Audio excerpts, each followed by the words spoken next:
ॐ श्री परमात्मने नमः। श्रीमद्भगवद्गीता अथ चतुर्थोऽध्यायः। श्रीभगवानुवाच इमं विवस्वते योगं प्रोक्तवानहमव्ययम् विवस्वान्मनवे प्राह मनुरिक्ष्वाकवे ब्रवीत्। जय श्री कृष्ण। नमस्कार दोस्तों, जिस तरह कहा जाता है कि नेकी कर और कुएं में डाल, उसी तरह से कर्म का ज्ञान कहता है कि कर्म कर और उसे भगवान को सौंप दे। गीता के चौथे अध्याय में कृष्ण ज्ञान, कर्म और संन्यास योग के बारे में बताएंगे। इसको सीधे, आसान और समझ में आने वाली भाषा में आपको सुनाने जा रहा हूं। आइए सुनते हैं भगवत गीता का अध्याय 4, जिसे ज्ञान कर्म संन्यास योग के रूप में जाना जाता है। श्री भगवान बोले, मैंने इस कभी खत्म न होने वाले योग को सूर्य से कहा था। सूर्य ने यह जानकारी अपने पुत्र वैवस्वत मनु को दी और मनु ने अपने पुत्र राजा इक्ष्वाकु से कहा। श्री कृष्ण कौन थे दोस्तों? कृष्ण एक योगी थे। सृष्टि के आदि और अंत, बिगिनिंग और एंड, सब कुछ वो जानते थे। वो हर समय मौजूद थे और वो हमेशा ही मौजूद भी रहेंगे। योग अर्थात ज्ञान योग और कर्म योग, जिसका कभी नाश नहीं हो सकता। आखिर कहां से आया इस योग का ज्ञान? भगवान श्री कृष्ण उसी की जानकारी दे रहे हैं। एवं परंपरा प्राप्तम् इमं राजर्षयो विदुः सकाले नेह महता योगो नष्टः परन्तप। हे परंतप अर्जुन, परंपरा चलती रही और कई राजर्षियों को इसकी जानकारी हो गई, लेकिन उसके बाद वह योग बहुत काल से इस पृथ्वी लोक में गायब हो गया। ज्ञान कहीं न कहीं से आता है और उसके बाद वो धीरे धीरे फैलना शुरू होता है। ये ज्ञान कृष्ण से सूर्य और इस तरह से गीता के माध्यम से हम लोगों तक आया। सैकड़ों हजारों सालों का सिलसिला है ये तो, लेकिन बीच में ऐसा भी समय था जब ये ज्ञान योग पृथ्वी पर से गायब हो गया था। ज्ञान बढ़ाने से बढ़ता है और घटाने से खत्म होने लगता है। इसीलिए हम इस योग को, गीता के सार को, कृष्ण की बातों को आप तक ला रहे हैं। स एवायं मया तेद्य योगः प्रोक्तः पुरातनः भक्तोऽसि मे सखा चेति रहस्यं ह्येतदुत्तमम्। खजाने को खुले में नहीं रखा जाता, उसी तरह से रहस्य भी खुल के सामने नहीं आता, धीरे धीरे आता है। कृष्ण अर्जुन से कहते हैं, तू मेरा भक्त और प्रिय सखा है, इसलिए वही ये पुरातन योग आज मैंने तुझसे कहा है, क्योंकि ये बड़ा ही उत्तम रहस्य है, अर्थात गुप्त रखने योग्य विषय है। अर्जुन कृष्ण का भक्त भी है और मित्र भी, इसीलिए कृष्ण उसे ये सदियों पुराना योग बता रहे हैं, सिखा रहे हैं और ये भी कह रहे हैं कि वैसे तो ये गुप्त रखने की बात है, लेकिन वो अपना सब कुछ अर्जुन को बता रहे हैं। यहां पर गुप्त रखने से मतलब है कि इतने बड़े ज्ञान का सम्मान हो, इसे सामान्य विद्या न समझा जाए। अर्जुन उवाच अपरं भवतो जन्म परं जन्म विवस्वतः कथमेतद्विजानीयान् त्वमादौ प्रोक्तवानिति। अर्जुन एकदम हमारे जैसा ही मानव है, ह्यूमन। हमारे जैसे ही सवाल उसके मन में भी आते हैं। किसी भी बात को जादू की तरह मान लें कि सूर्य का जन्म तो असंख्य सालों पहले हुआ और कृष्ण यहां सामने खड़े हैं, तो कब ये योग सूर्य को बताया गया और कैसे? यही सवाल वो कृष्ण से कर रहे हैं। आपका जन्म तो अर्वाचीन, अभी हाल का है, और सूर्य का जन्म बहुत पुराना, अर्थात कल्प के आदि में ही हो चुका था। तब मैं इस बात को कैसे समझूं कि आप ही ने कल्प के आदि में सूर्य से योग कहा था? यहां पर अर्जुन कृष्ण पर शक नहीं कर रहा, वो समझना चाहता है कि जो भी हुआ वो कैसे हुआ। श्री भगवानुवाच बहूनि मे व्यतीतानि जन्मानि तव चार्जुन तान्यहं वेद सर्वाणि न त्वं वेत्थ परन्तप। दोस्तों, भक्त नहीं जानता, लेकिन भगवान सब जानता है। साधक मतलब कि साधना करने वाला ये नहीं जानता, लेकिन महापुरुष सब कुछ जानता है। जो आंखों से दिखता है वो तो सब जान सकते हैं, इसमें विशेष क्या हुआ, स्पेशल क्या है? जो अव्यक्त है यानी अनएक्सप्लेन्ड है, उसे सिर्फ ज्ञानी और महापुरुष ही जानते हैं। श्री भगवान बोले, हे परंतप अर्जुन, मेरे और तेरे बहुत से जन्म हो चुके हैं, उन सबको तू नहीं जानता, किंतु मैं जानता हूं। यही कृष्ण कह रहे हैं कि अर्जुन उनको साधारण जन्म लेने वाला, हमारे जैसे शरीर वाला न समझे।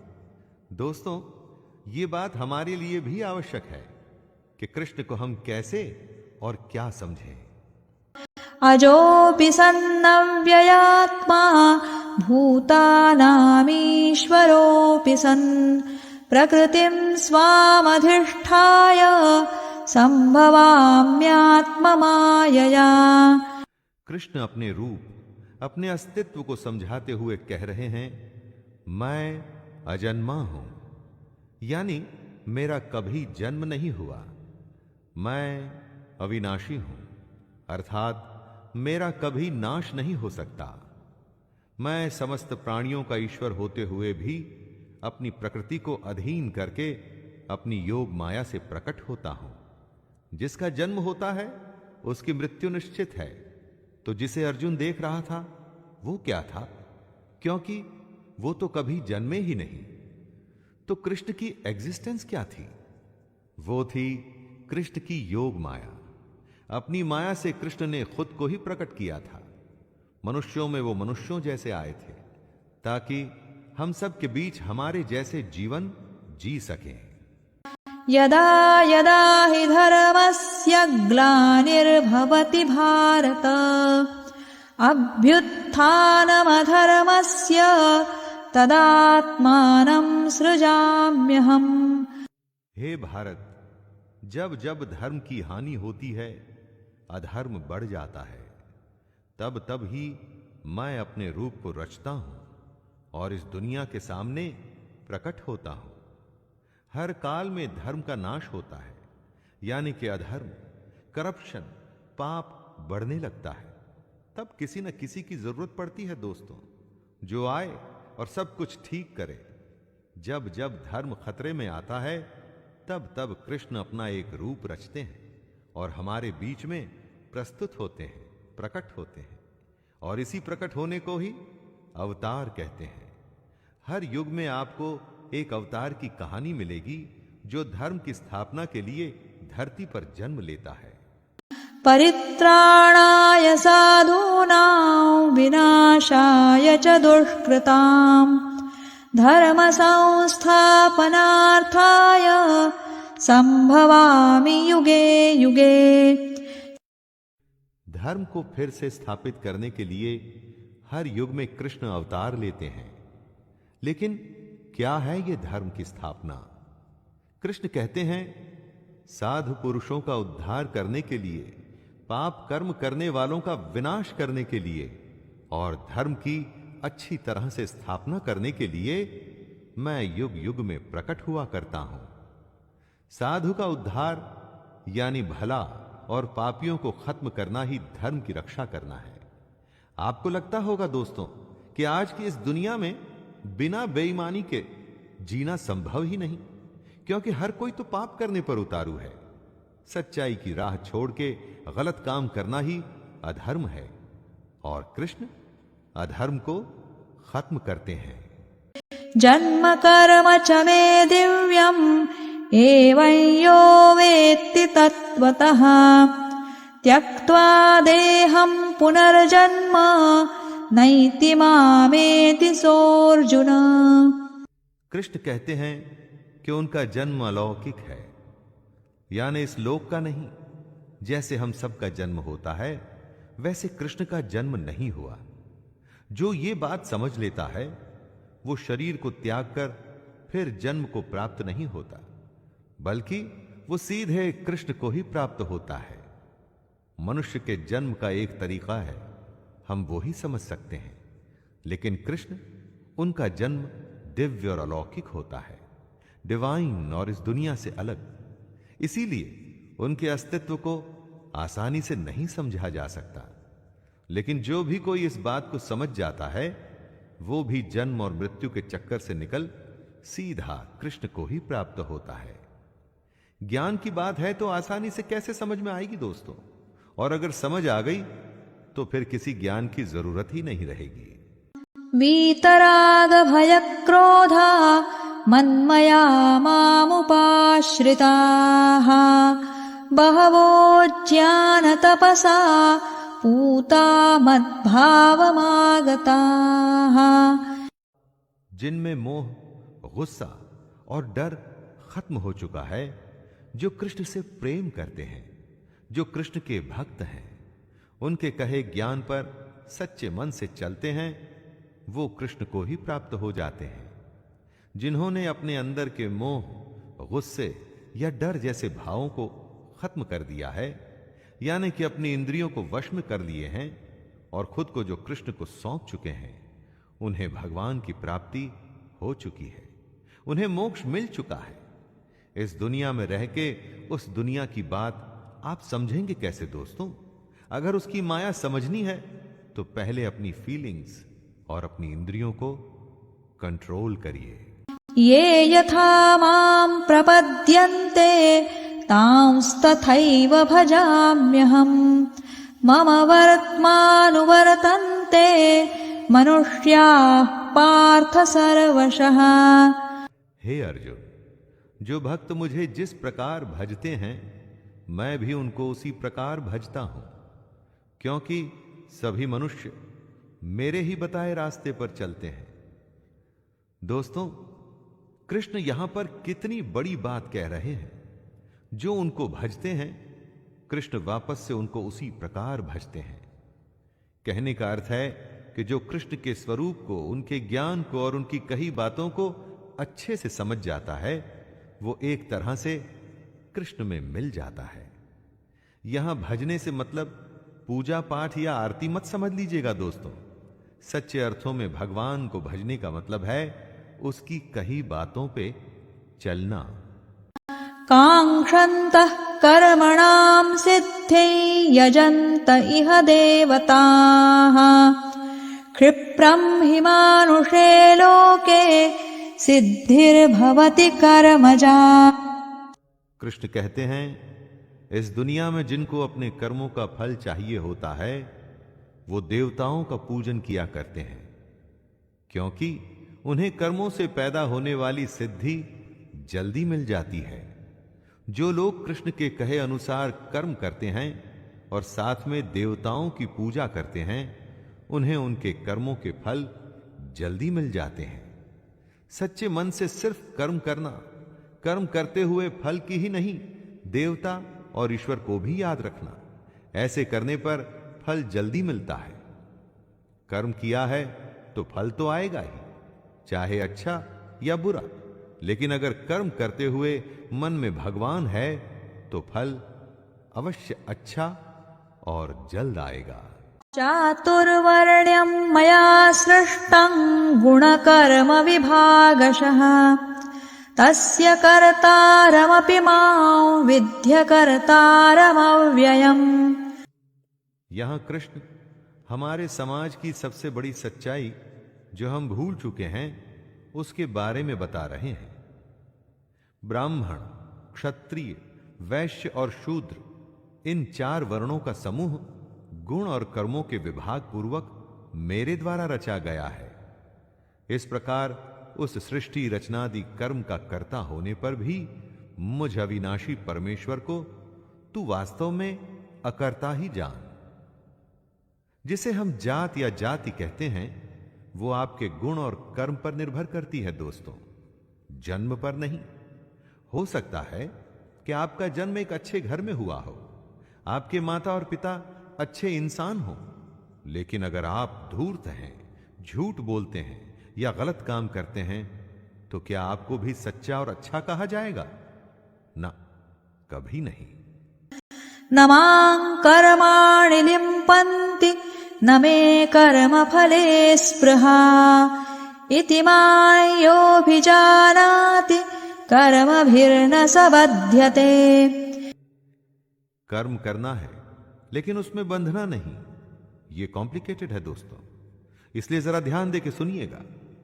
कर्म को पूरी लगन से अपना कर्तव्य समझ के आपको करना है, लेकिन उसमें बंधकर उसके फल के लिए परेशान नहीं होना है। आपने परीक्षा दी या किसी चुनौती का सामना किया, अब उसके रिजल्ट का आपको इंतजार है और आप सोच रहे हैं कि न जाने क्या होगा, हे भगवान अच्छा कर देना। यह गलत है। सच्चे मन से कर्म करिए और आगे बढ़ते रहिए। भगवान से यह मत कहिए कि वो सब अच्छा करें, आप अपना कर्म अच्छा करिए, उसके बाद उस पर छोड़ दीजिए। भगवान को अच्छा फल देने के लिए कभी मत कहिए, उससे कुछ नहीं होगा। एवं ज्ञात्वा कृतं कर्म पूर्वैरपि मुमुक्षुभिः कुरु कर्मैव तस्मात् त्वं पूर्वैः पूर्वतरं कृतम्। कृष्ण आगे अर्जुन को बताते हैं कि बीते समय में जिन लोगों को मोक्ष प्राप्त हुआ था, उन्होंने इसी तरीके का इस्तेमाल किया था, और इस समय में अगर अर्जुन तुझे भी मोक्ष की इच्छा है तो तुझे भी इसी तरीके से चलना पड़ेगा। कृष्ण पूर्वजों के तरीके को समझाते हुए अर्जुन से कह रहे हैं दोस्तों कि उससे पहले भी कितने ही लोग निष्काम कर्म को समझ ईश्वर को प्राप्त हुए थे। उसी तरह से अर्जुन को भी इस बने बनाए तरीके पे चल ईश्वर को पाना चाहिए। दुनिया कितनी भी बदल जाए, दुनिया के नियम नहीं बदलते। जैसे जन्म और मृत्यु अटल है, उसी तरह से मेहनत करने पर अच्छा फल मिलेगा, ये भी अटल है। किं कर्म किमकर्मेति कवयोऽप्यत्र मोहिताः तत्ते कर्म प्रवक्ष्यामि यज्ञात्वा मोक्ष्यसे शुभात्। कंफ्यूजन की स्थिति को दूर करते हुए भगवान श्री कृष्ण कहते हैं, कर्म क्या है और अकर्म क्या है।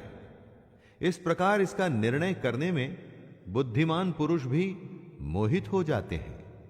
इसलिए वह कर्म तत्व मैं तुझे भली भांति समझाकर कहूंगा, जिसे जानकर तू अशुभ से अर्थात कर्म बंधन से मुक्त हो जाएगा।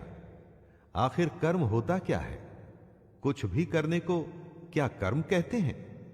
हर समय हम इस शब्द का इस्तेमाल करते हैं, परंतु कृष्ण कर्म और अकर्म का भेद खोलेंगे और समझाएंगे कि कैसे इसको समझकर आप कर्म योग में लग सकते हैं और अपने जीवन में आगे बढ़ सकते हैं। कर्मणो ह्यपि बोद्धव्यं बोद्धव्यं च विकर्मणः अकर्मणश्च बोद्धव्यं गहना कर्मणो गतिः। कर्म क्या है ये समझना चाहिए और अकर्म क्या है ये भी समझना चाहिए, और साथ में विकर्म का स्वरूप भी जानना चाहिए, क्योंकि कर्म बहुत ही कॉम्प्लिकेटेड चीज है। 3 शब्दों में कहा है कृष्ण ने, कर्म, अकर्म और विकर्म, यानी कुछ करना, कुछ न करना और कुछ विशेष करना। ये बातें सुनकर दोस्तों आपको फिलॉसफी लगेगी, सत्संग के ज्ञान की तरह लगेगा, लेकिन अगर आप इन बातों को समझ जाएं तो यकीन मानिए हमारी प्रैक्टिकल दुनिया में आपका जीना एकदम आसान हो जाएगा। और यही वजह है कि कृष्ण कर्म, अकर्म और विकर्म को समझाना चाहते हैं। कर्मण्यकर्म यः पश्येत् अकर्मणि च कर्म यः स बुद्धिमान् मनुष्येषु स युक्तः कृत्स्न कर्म कृत्। जो मनुष्य कर्म में अकर्म देखता है और जो अकर्म में कर्म देखता है वो और लोगों से ज्यादा इंटेलिजेंट है, और ऐसा योगी समस्त कर्मों को करने वाला है। कर्म में अकर्म देखने का मतलब क्या हुआ? यानी जो मनुष्य कर्म करता है लेकिन उस पर घमंड नहीं करता कि करने वाला वो खुद है, वो कर्म में अकर्म को देख रहा है, कर्म को कर्तव्य मान के कर रहा है। लेकिन दुनिया जहान में या खुद अपने आप से उसका डंका नहीं पीटना चाहिए दोस्तों। उसे यह नहीं करना चाहिए कि मैंने ये कर दिया या वो कर दिया। अपना काम करना है, उसके फल के बारे में नहीं सोचना है और अपने अगले काम, अगले कर्तव्य में लग जाना है। यही है कर्म में अकर्म को देखना।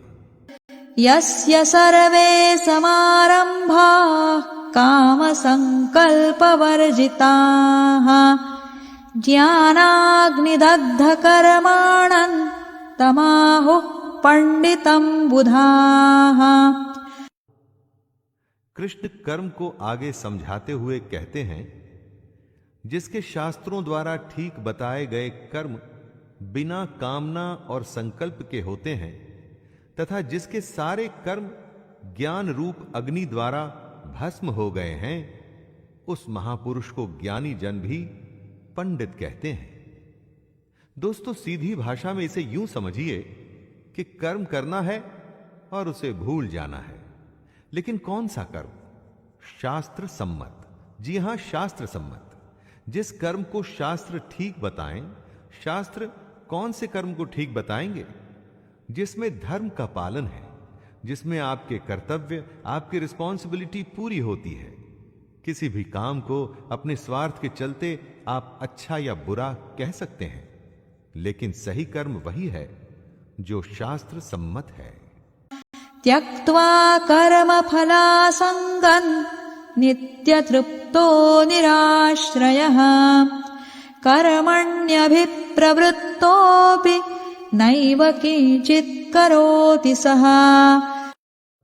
जो पुरुष अपने सारे कर्मों और उनके फल में आसक्ति को छोड़ करके इस दुनिया पर डिपेंडेंट नहीं और परमात्मा में नित्य तृप्त है, वह कर्मों को करता हुआ भी वास्तव में कुछ भी नहीं करता। जो इंसान काम करते हुए उसके फल के बारे में बिल्कुल नहीं सोचता, वो ही सबसे आगे जाता है, उसी की उन्नति होती है। इतनी उन्नति, इतनी प्रोग्रेस कि अगर वो चाहे तो भगवान को भी पा सकता है। कर्म करते हुए उसके फल, रिजल्ट में आसक्ति नहीं रखनी चाहिए। बस इतनी सी सीधी सी बात है दोस्तों। मत सोचिए कि आगे क्या होगा, बस अभी में रहिए और अपना काम करिए। निराशीर्यत चित्तात्मा त्यक्त सर्व परिग्रहः शारीरं केवलं कर्म कुर्वन्नाप्नोति किल्बिषम्। इस श्लोक में श्री कृष्ण योगी की डेवलप्ड अवस्था के बारे में बता रहे हैं, जिसने अपना अंतःकरण यानी मन और इंद्रियों के साथ में शरीर को जीत लिया है, जिसने अपने मन और इंद्रियों को अपने काबू में कर लिया है। ऐसे पुरुष को आशा रहित पुरुष कहा जाता है। आपका मन, अंतःकरण आप में कल्पनाएं जगाता है, आशाएं जगाता है, तब आप उसके काबू में होते हैं। जो आपका मन कहता है आप वही करते हैं और आप अपनी आशाओं के वश में होते हैं। लेकिन जो अपने मन पर विजय पा लेता है, वो सिर्फ शरीर संबंधी कर्म करता है। वो कर्म करता है पर नहीं भी करता। यदृच्छालाभ संतुष्टो द्वन्द्वातीतो विमत्सरः समसिद्धावसिद्धौ च कृत्वापि न निबध्यते। जिसको बिना मांगे जो मिले वो उसी में संतुष्ट रहे, और जिसे दूसरों से जलन नहीं होती, जो सुख दुख आदि द्वंद्वों से छूट चुका है, ऐसा सिद्धि और असिद्धि में बराबर रहने वाला कर्म योगी कर्म करता हुआ भी उनसे नहीं बंधता।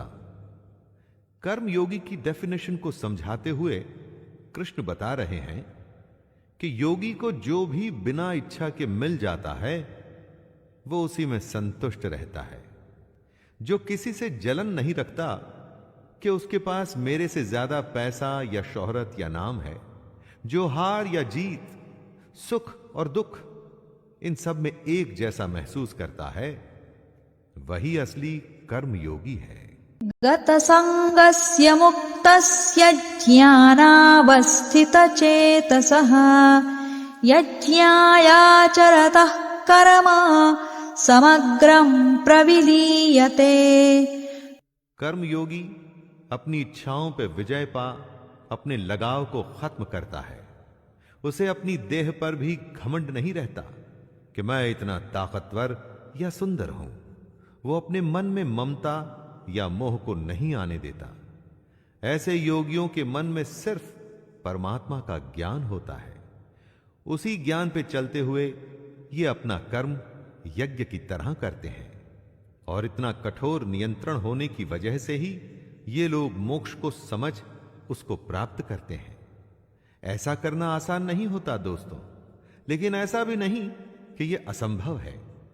यही बात कृष्ण बता रहे हैं कि कई लोग इस अवस्था को प्राप्त हो चुके हैं, कर्म योगी बन चुके हैं। ब्रह्मार्पणं ब्रह्महविर् ब्रह्माग्नौ ब्रह्मणाहुतं ब्रह्मैव तेन गन्तव्यं ब्रह्म कर्म समाधिना। कृष्ण कहते हैं जिसे यज्ञ में चढ़ाया जाए वो ब्रह्म है, और हवन करने के लिए जो द्रव्य इस्तेमाल में लाया जाए वो भी ब्रह्म है। साथ में जो हवन की अग्नि में आहुति दी जाए वो भी ब्रह्म है। ऐसे हवन को करने वाला योगी जो फल पाता है वो भी ब्रह्म है। ब्रह्म से यहां मतलब है सबसे बड़ा सत्य। चारों तरफ जो दुनिया आप देखते हैं ना दोस्तों, ये इसी सच का एक रूप है। अपनी हर रोज की जिंदगी में ऐसी गूढ़ बातें कई बार मुश्किल लगती हैं। ऐसा लगता है कि किसके लिए, किसके पास टाइम है, लेकिन इसका अर्थ यह नहीं कि इससे सच बदल जाता है। कृष्ण की इन बातों से ब्रह्म को समझने की कोशिश तो करिए दोस्तों।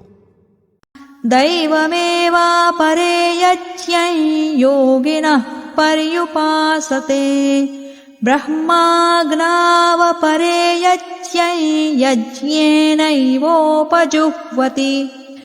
कुछ योगी देवताओं को सब कुछ मान यज्ञ को उनको समर्पित करते हैं। देवता का अर्थ है जिन भगवान के रूपों की हम पूजा करते हैं। यही यज्ञ का एक रूप होता है जो हमारे जैसे लोगों के लिए है। जो पहुंचे हुए कर्म योगी होते हैं वो यज्ञ में अपना सब कुछ ब्रह्म को सौंपते हैं। उनका हर अनुष्ठान ब्रह्म के लिए होता है। चाहे आप राम, कृष्ण, शिव या दुर्गा या अपने किसी अभिष्ट को याद करके यज्ञ करें या ब्रह्म को सबसे बड़ा सच मान के कर्म करें, कोई फर्क नहीं पड़ता दोस्तों। बस ये ध्यान रखना है कि आपका कर्म भी एक यज्ञ है जिसमें आप उस ईश्वर को अपना सब कुछ सौंप के बस काम में लग जाते हैं। श्रोत्रादीनीन्द्रियाण्यन्ये संयमाग्निषु जुह्वति शब्दादीन् विषयानन्या इंद्रियाग्निषु जुह्वति। आग में कुछ भी डालो वो जल के भस्म हो जाता है। संयम को भी कृष्ण एक अग्नि बता रहे हैं। जो योगी होते हैं वो अपने संयम की आग में अपनी इंद्रियों को डालते हैं और उन इंद्रियों को यानी अपनी इच्छाओं को भस्म कर देते हैं, जला देते हैं। परंतु जो योगी नहीं होते, नादान होते हैं, वो ठीक इसका उल्टा करते हैं। वो अपना सब कुछ इन इंद्रियों में भस्म कर देते हैं। किसी ने कुछ कहा जिससे आपको गुस्सा आ गया, या किसी को देख आपके मन में जलन हुई कि उसकी कार मेरी कार से बड़ी कैसे, वगैरह वगैरह। बस इसी तरह की बातों में नादान लोग खुद को जला डालते हैं। सर्वाणीन्द्रियकर्माणि प्राणकर्माणि चापरे आत्मसंयमयोगाग्नौ जुह्वति ज्ञानदीपिते। अपनी इंद्रियों को, अंतःकरण को वश में करने का सबसे बड़ा तरीका है ज्ञान। ज्ञान से ही योगी लोग अपने मन को नियंत्रण में लाते हैं। जब भी कोई बुरा विचार आता है तो उस समय उनका ज्ञान ही उन्हें बताता है कि उनके जीवन का लक्ष्य ये नहीं, कुछ और है। आप खुद सोचिए, हर काम के दो पहलू होते हैं। उसे करते हुए आपको पता होता है कि क्या सही तरीका और क्या गलत। तब आप कौन सा रास्ता चुनते हैं? ये ज्ञान ही तो है जो आपको सही रास्ता चुनने के लिए कहता है। कृष्ण हमें गीता के माध्यम से यही ज्ञान दे रहे हैं। द्रव्ययज्ञास्तपोयज्ञा योगयज्ञास्तथा परे स्वाध्यायज्ञानयज्ञाश्च यतयः संशितव्रताः। हर किसी का युद्ध अलग है, इसलिए हर किसी का यज्ञ और हर किसी का कर्म भी यज्ञ है। यही बात कृष्ण इस श्लोक के द्वारा हमें बता रहे हैं। कई पुरुष द्रव्य संबंधी यज्ञ करने वाले होते हैं, कितने ही तपस्या रूप यज्ञ करते हैं, तथा दूसरे कितने ही योग रूप यज्ञ करते हैं।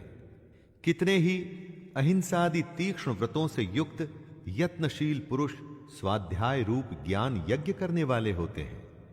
कोई ईश्वर की पूजा कर उसे फूल और फल चढ़ाता है, कोई तपस्या कर भगवान को खुश करने की कोशिश करता है, और कोई योग से भगवान को पाने की कोशिश करता है। अपाने जुह्वति प्राणं प्राणे पानं तथा परे प्राणापानगतिरुद्ध्वा प्राणायामपरायणाः अपरे नियताहाराः प्राणान् प्राणेषु जुह्वति सर्वेप्येते यज्ञविदो यज्ञक्षपितकल्मषाः। इस श्लोक में कृष्ण प्राणायाम से जुड़े आयाम बता रहे हैं। जरा ध्यान देके सुनिएगा दोस्तों। कितने ही योगी जन अपान वायु में प्राण वायु को हवन करते हैं, वैसे ही अन्य योगी जन प्राण वायु में अपान वायु को हवन करते हैं, तथा अन्य कितने ही नियमित आहार करने वाले प्राणायाम परायण पुरुष प्राण और अपान की गति को रोककर प्राणों को प्राणों में ही हवन किया करते हैं।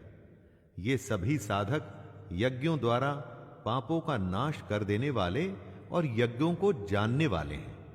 प्राण का अर्थ है सांस अंदर खींचना, अपान का मतलब सांस को छोड़ना।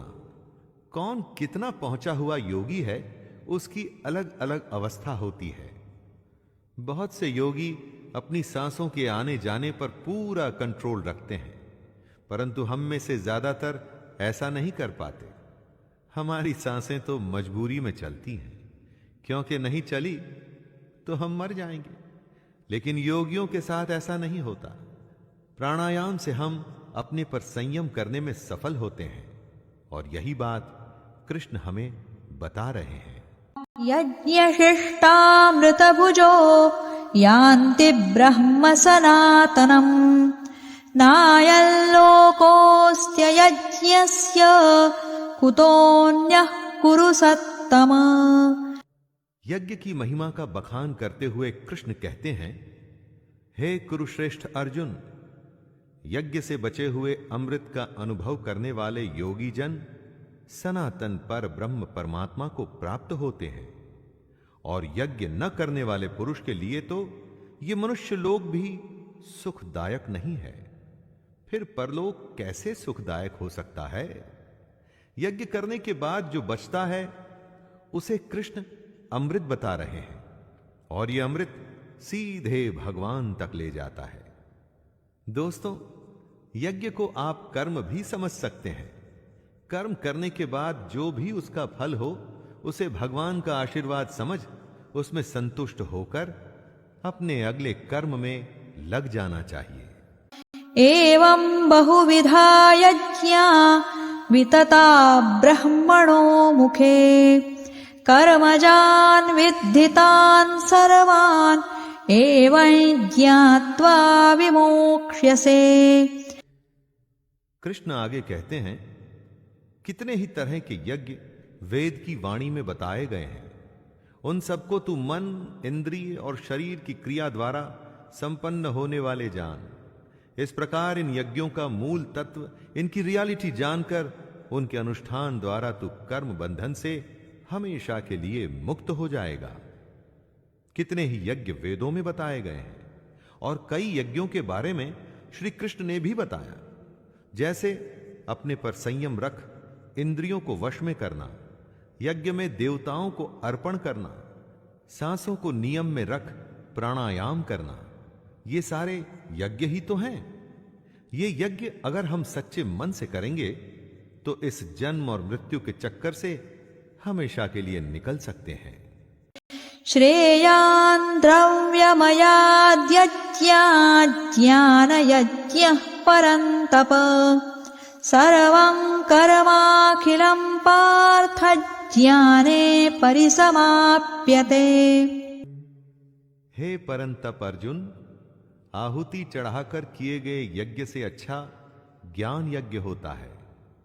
एक यज्ञ तो वो होता है जिसमें हवन में आप देवताओं का आवाहन कर उन्हें अलग अलग द्रव्य जैसे घी इत्यादि चढ़ाते हैं, और एक दूसरा यज्ञ होता है ज्ञान यज्ञ, जिसमें आप अपनी इंद्रियों को वश में करते हैं, अपनी सांसों को नियंत्रण में रखते हैं, अकर्म करते लेकिन उसके फल में इच्छा नहीं रखते। ये सारे ज्ञान यज्ञ हैं और ये द्रव्य यज्ञों से कहीं अच्छे हैं। इसीलिए ज्ञान यज्ञ हमें सीधे ईश्वर से साक्षात्कार कराता है, हमें उनसे जोड़ता है।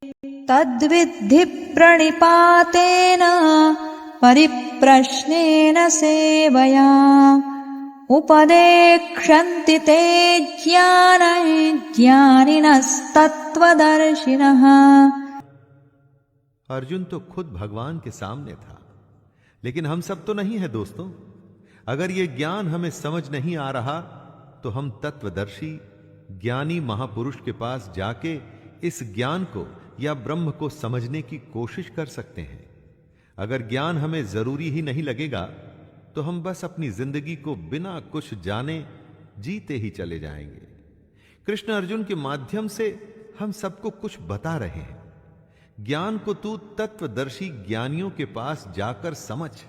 उनको भली भांति दंडवत प्रणाम करने से, उनकी सेवा करने से और कपट छोड़कर सरलता पूर्वक प्रश्न करने से वे परमात्मा के तत्व को भली भांति जानने वाले ज्ञानी महात्मा तुझे उस तत्व ज्ञान का उपदेश करेंगे। यज्ञात्वा न पुनर्मोहम् एवं यास्यसि पाण्डव येन भूतान्यशेषेण द्रक्ष्यस्यात्मन्यथो मयि। हम सब अपना काम करते हैं, कमाते हैं, हमारा परिवार बढ़ता है, हम बूढ़े होते हैं और इस तरह से ये चक्कर निरंतर चलता रहता है। क्यों करते हैं हम ऐसा? क्या जरूरत है ऐसा करने की? क्यों आए हैं इस दुनिया में हम? अज्ञानियों को इसके उत्तर की जरूरत नहीं पड़ती। आपके आसपास कितने लोग ये सवाल करते हैं? ज्यादा नहीं, लेकिन जिसमें थोड़ा सा भी ज्ञान है ना, वो ये जानना चाहता है। और यही जानने के लिए हमें तत्वदर्शी ज्ञानियों के पास जाकर के समझने की कोशिश करनी चाहिए। तभी तो हम मोह से छूटेंगे और भगवान की इस दुनिया को समझने की कोशिश भी करेंगे। अपि चेदसि पापेभ्यः सर्वेभ्यः पापकृत्तमः सर्वं ज्ञानप्लवेनैव वृजिनं संतरिष्यसि। यदि तू अन्य सब पापियों से भी अधिक पाप करने वाला है तो भी तू ज्ञान रूपी नौका द्वारा निसंदेह संपूर्ण पाप समुद्र से भली भांति तर जाएगा। दोस्तों, इसका मतलब यह मत लगाइएगा कि पहले पाप करिए फिर ज्ञान हासिल करिए और बच जाइए। यहां कृष्ण ये कह रहे हैं कि आप इस भ्रम में, डाउट में मत रहिएगा कि हम बहुत बड़े पापी हैं, हमने तो कभी यज्ञ या भगवान को अच्छे से याद नहीं किया, तो ज्ञान हासिल हम कभी कर ही नहीं सकते। हर कोई कर सकता है। जिसमें इच्छा है ज्ञान को हासिल करने की, वो हर कोई कर सकता है। भगवान की असलियत जानने की, वो ज्ञान पे सवार होकर बाकियों से कहीं आगे भी निकल सकता है।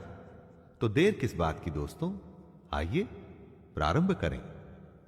यथैधांसि समिद्धोऽग्निर्भस्मसात् कुरुतेऽर्जुन, ज्ञानाग्निः सर्वकर्माणि भस्मसात् कुरुते तथा।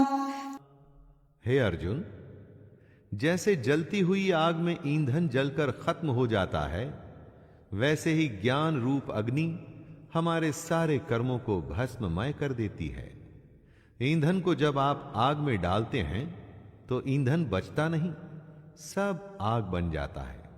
उसी तरह से जब ज्ञान आपको प्राप्त हो जाता है, जब आप ज्ञानी बन जाते हैं, तो आपके कर्म भी खत्म हो जाते हैं। यहां पर दोस्तों, कर्मों के खत्म होने का मतलब यह नहीं है कि आप कर्म करना छोड़ देते हैं। इसका मतलब है कि आप कर्मों के बंधन से छूट जाते हैं। कर्म करते हैं उसे कर्तव्य मानकर, न कि उसके फल के लिए। यही तो ज्ञान है जिसे हम सबको जानना चाहिए। नहि ज्ञानेन सदृशं पवित्रमिह विद्यते, तत्स्वयं योग संसिद्धः कालेनात्मनि विन्दति। ज्ञान हर किसी को शुद्ध कर देता है। कितने ही समय से कई लोगों ने कर्म योग के द्वारा ऐसे ज्ञान को हासिल किया है। अगर मन में इच्छा ना हो तो आप काम नहीं करते। उसी तरह से अगर किसी के मन में ज्ञान को समझने की, उसे जानने की जिज्ञासा नहीं है, तो उसे ज्ञान कैसे मिलेगा? मन में ज्ञान के प्रति सवाल पैदा करके कर्म योग से ज्ञान हासिल किया जा सकता है। ऐसा कृष्ण कह रहे हैं, जिसका मन साफ है, ज्ञान की इच्छा है और जो निष्काम कर्म करने के लिए तैयार है, वो ज्ञान हासिल कर सकता है। श्रद्धावान् लभते ज्ञानं तत्परः संयतेन्द्रियः, ज्ञानं लब्ध्वा परां शान्तिम् अचिरेणाधिगच्छति। इंद्रियों को जीतने वाले, मेहनत करने वाले और श्रद्धा रखने वाले मनुष्य को ज्ञान प्राप्त होता है, तथा ज्ञान को प्राप्त होकर वह बिना देरी के उसी समय ही उसे भगवान की परम शांति मिलती है। जब आप एग्जाम, परीक्षा देने जाते हैं और अगर आपको सारे जवाब मालूम हैं, तो परीक्षा देने में कोई परेशानी नहीं होती दोस्तों। उसी तरह से जो इंद्रियों के वश में करने की कोशिश कर रहा है, जिसके मन में ईश्वर के प्रति श्रद्धा है, उसको इस दुनिया की सच्चाई समझने में या ज्ञान हासिल करने में ज्यादा समय नहीं लगता। सही लगन और सही तरीके से आप दुनिया में कुछ भी हासिल कर सकते हैं। अज्ञश्च श्रद्धानश्च संशयात्मा विनश्यति, नायं लोकोऽस्ति न परो न सुखं संशयात्मनः। जो सही गलत का फैसला नहीं कर सकता, जिसमें श्रद्धा नहीं, जिसके मन में शक है, ऐसा मनुष्य खत्म हो जाता है। ऐसे संशय युक्त मनुष्य के लिए न ये दुनिया है, न वो दुनिया, और न ही सुख। जिसमें न सोचने समझने की शक्ति है, जिसमें न ईश्वर के लिए या इस दुनिया के सच के लिए श्रद्धा है, तो उसके जीवन का कोई मोल ही नहीं। ऐसे अज्ञानी बेवकूफ के लिए किसी दुनिया में आराम नहीं और उसे सुख कभी नहीं मिलता। दोस्तों, बिना कुछ किए कुछ भी हासिल नहीं होता, और साथ में अगर कुछ करने की, कुछ जानने की इच्छा नहीं, तो इस इंसान के होने में और ना होने में कोई फर्क नहीं। योग संन्यस्त कर्माणि ज्ञान संचिन्न संशयम्, आत्मवन्तन्न कर्माणि निबध्नन्ति धनंजय। हे धनंजय, जिसने कर्म योग के तरीके से अपने सारे कर्मों को भगवान को चढ़ा दिया है और जिसने विवेक के द्वारा अपने सारे शक खत्म कर दिए हैं, ऐसे मन को वश में किए हुए पुरुष को कर्म नहीं बांधते। कर्म योगी वो होता है जो अपना कर्म करता है और उसे भगवान को सौंप देता है, जो अपने हर काम को बिना घमंड के करता है, अर्थात उस पर घमंड नहीं करता, जो अपनी समझ से अपने मन में से शक दूर करता है। अगर शक में रहेंगे ना दोस्तों, तो कभी कोई फैसला नहीं कर पाएंगे, और जो अपने मन पर विजय हासिल कर लेता है, उसे भगवान का ज्ञान जानने से कोई नहीं रोक सकता। तस्मादज्ञानसम्भूतं हृत्स्थं ज्ञानासिनात्मनः छित्त्वैनं संशयं योगम् आतिष्ठोत्तिष्ठ भारत। हे भरतवंशी अर्जुन, इसलिए तू हृदय में स्थित इस अज्ञान से होने वाले अपने शक को विवेक रूपी तलवार से काटकर कर्म योग में स्थित हो जा और युद्ध के लिए खड़ा हो जा। कृष्ण आवाहन करते हैं अर्जुन को और कह रहे हैं कि अपने अज्ञान को, अपने मन में पैदा हो रहे शक को कर्म योग से दूर कर और युद्ध के लिए खड़ा हो जा। हमें भी दोस्तों, हमें भी अगर कभी मन में कोई शक या चिंता सताए तो बस कर्म योग को ध्यान में रखकर काम में लग जाना चाहिए। ज्यादा नहीं सोचना चाहिए कि अंजाम क्या होगा। काम करके उसे भगवान को सौंप देना चाहिए, बस। तो दोस्तों, ये गीता का चौथा अध्याय था। ज्ञान और कर्म के संबंध को श्री कृष्ण ने हमारे सामने रखा। अब मिलेंगे 5वें अध्याय में हम और आप और श्री कृष्ण की गीता। ओम तत्सदिति श्रीमद्भगवद्गीतासु उपनिषत्सु ब्रह्मविद्यायां योगशास्त्रे श्रीकृष्णार्जुनसंवादे ज्ञानकर्मसन्न्यासयोगो नाम चतुर्थोऽध्यायः। ओम श्रीकृष्णार्पणमस्तु।